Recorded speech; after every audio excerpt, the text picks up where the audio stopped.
Hi, welcome to Binary Automation. So we will be continuing with the series of API test automation using C# and Specflow. So in this video, we'll get started with the setup and the basics of Specflow. So so this is the Visual Studio 2022. You can download any community version, free version of Visual Studio, right? And let's get started. So basically, we want to create the project with the layout or the schema of Specflow, right? So in order to get that, I'll just show you how to do that, right? So basically we have to add an extension of Specflow. Okay, so basically if you go to continue without code, and in the extensions tab, manage extension, if you could search for Specflow here. Okay, Specflow, right? So you'll be able to get this Specflow for Visual Studio, right? Now you can see a green tick because it's already downloaded in my system. If not, then just install the system, just close the Visual Studio, just install it, and then once you're back up, you can actually go to files. You can create a new project with the schema of Specflow. Okay, so now let's create a new project, and yeah, see, if I search here, I see the Specflow project. Okay, so let's get started here. So let's click on next. So any name that you want to give here, I'll just name it as Specflow.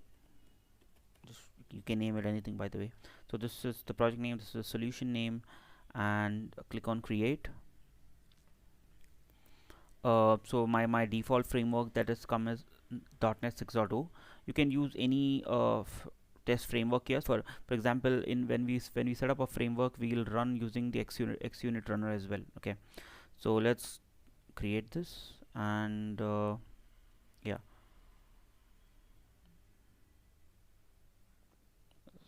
so the project has loaded, and if you see on the right hand side, you can see a schema, right, with certain folders like the dependencies, the drivers, the features, the step definition, the support. So if I show you the feature folder and the step definition, so if you see this carefully, their individual folders has its own purpose, right? Now this feature folder has a feature called calculator.feature. There is a keyword, as I mentioned, and you have a specific tag which I'll talk about later. And then this, so see this, there is a proper indentation to it. So the scenario colon, this is not each statement within the scenario is called a step, right? So now if you see this given, which is another keyword, right? So this keyword, what it says is given the first number is 50 and the second number is 70.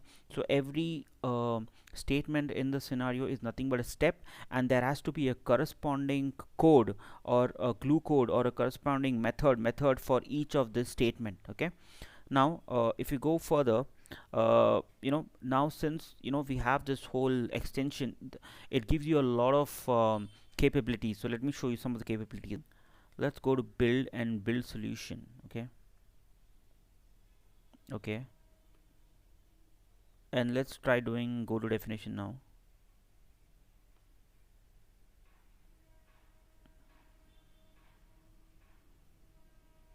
Why isn't it working? Yeah, here you go.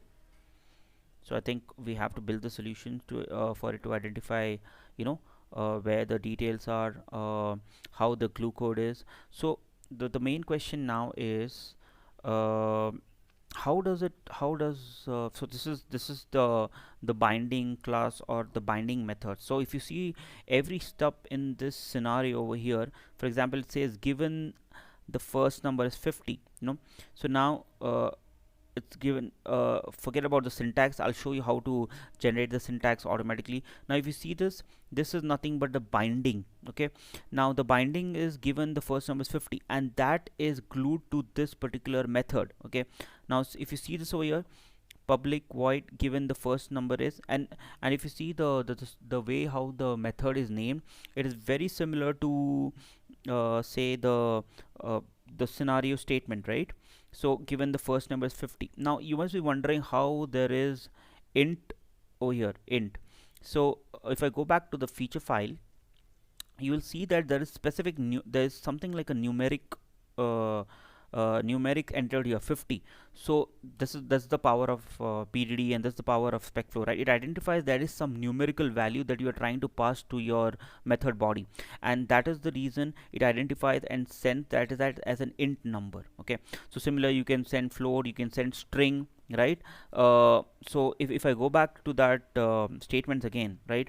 So you must be wondering what the and is, right? So I can just change this given, and then I can change this and write given as well. So it really doesn't matter, right? So because whatever details you put, as long as that the glue code matches there, it's the same thing, right?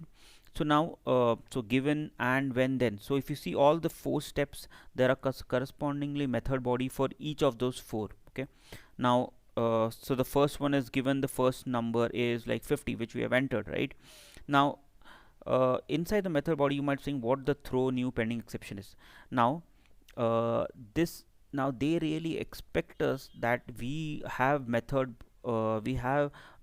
inside the method body, we write the logic to it, and basically not exactly the logic, rather create call the methods or call the classes which actually implements the logic. Because the best principle is that we do not actually write the logic here. We there might be some service classes, there might be some implementing classes which are generic classes, or which are reusable classes, and we use those classes to implement the logic, and the only thing that needs to be done from here is call that logic here, right? So so let's see how this works. Let's actually run through it. Okay, so now if you see the second statement, given the second number, is the same thing over here, int and the number, and the third method, the 2 numbers are added, and finally the result should be 50. Okay, so now you might be wondering, how do we generate this? Okay, so first and foremost, right, the primary way how Specflow identifies that this whole scenario should be glued to this particular class, and is by using the binding keyword. Okay, so this is how the binding keyword comes from. Okay, so if you see this class Specflow dot binding attribute, so this binding attribute is what binds or glues your scenario of your feature files. Okay, and the corresponding codes in your the corresponding class codes. Okay, so now if you see this, when the moment you write binding, it identifies that this particular method is binded by some statement, some steps in your feature files, or in your scenario, or in specific scenarios. Okay, so let's look into how this can be verified and checked. Okay, so let's execute this. Let's try executing this. Obviously it will fail because it's throwing an exception called throw new pending exception. Okay, so since I've already built the solution here, let me just try building it again, and then let's try to open the folder. Let's try to open view text explorer. Okay, let's put it down here. Okay, sorry. Okay, let's have it here. Okay, and let's try to run the complete cases here and see what happens. Okay,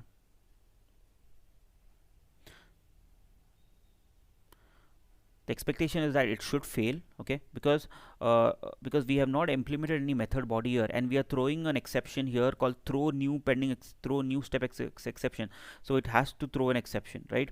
So if you see the details of this particular case, it's showing that once one failed. Okay, and if you want to see more further details of each here, okay, so what it will show you is, let me just enlarge it for you. It says, if you see, test pending, one or more step definition not implemented yet. Okay, so that's the reason Specflow identifies that there are no when it tries to go to the first method, and it tries to execute this block, it identifies that it cannot execute because we are uh, we are self throwing, or we are throwing this exception on its own. So let's try to write some logic here. Okay, and we are sending this number here, int number. Okay, and let's do one thing. Let's write a console write line saying that, int number, and yeah, let's do that. Just write the number here. Okay, so I'm just running some random stuff here. Okay, just to show you that how the whole thing pans out. Okay, console.writeLine number 1, console.writeLine we can just write it as number 2. Okay, and then when those are added,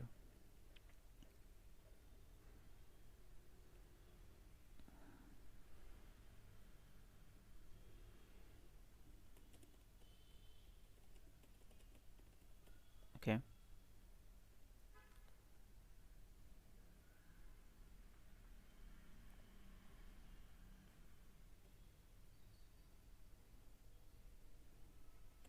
I know this doesn't make sense as of now, so we'll make sense of it. But first, I want to show you how this whole scenario works. Now, if you see this particular case, okay, so let me first run it and then show you some nitty-gritties of it.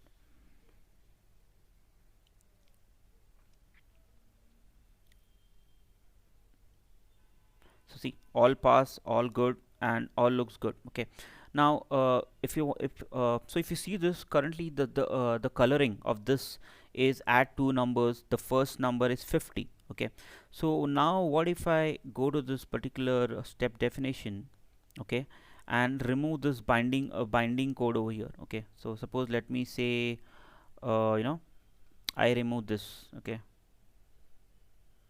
let's go to the top and I remove this.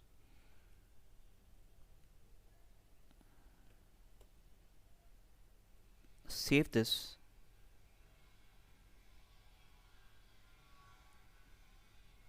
and just build the code. Okay, you see this, the coloring for this, the first number turns to, like a purple kind of thing, because it identifies that there are no corresponding binding to this particular statement. Right now, if you go back and then add this binding again over here. Okay, save it, build your solution, and then check the coloring of the C. It turns white again, because it identifies that, there is a specific there are specific so we have found the binding for this particular statement step in your scenario.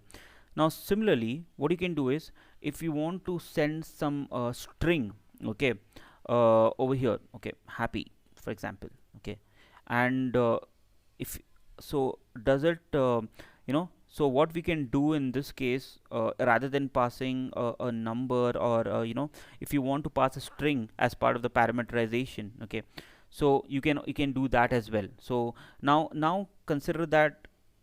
So do you think the statement syntax would match here? So if I go and do a build solution here, okay, now automatically, since we are passing a happy here, okay, what you can do is, you can actually see you can actually go here to this, given the first number is, and you can type here string, and you can pass, like,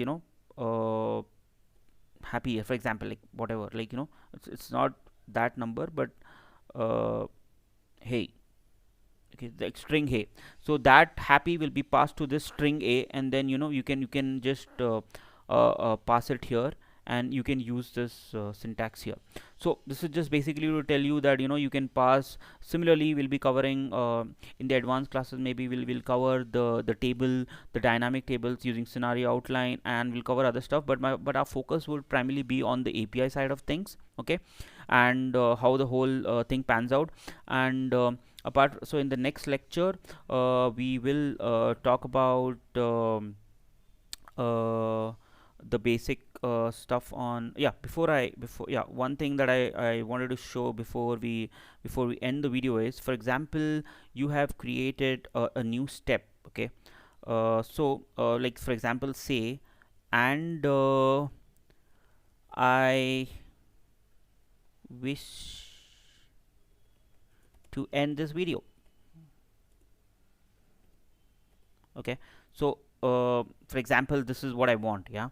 Now we do not have, if you want to generate the step definition for this particular statement, what you can do is you can go to define steps.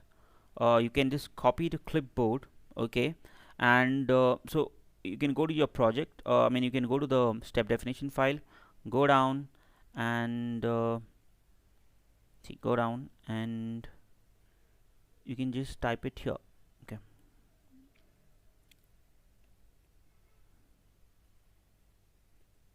Okay. And let's, since I showed you, right, any, if it finds the binding method for that, it should turn into white, right? So let's try to build solution here. See, it turned into white. So this is how you would generate your particular step and your particular step definition. If you want to generate any step definition, you can just right click and you can just generate it, right? So that's the advantage of this. Okay. So yeah, thanks for so this is the end. Thanks for watching, and please like, subscribe, and share the video. And we'll, in the next video, we'll start writing our first API test using different get and get methods, post methods, and what are the classes. Yeah. Thank you.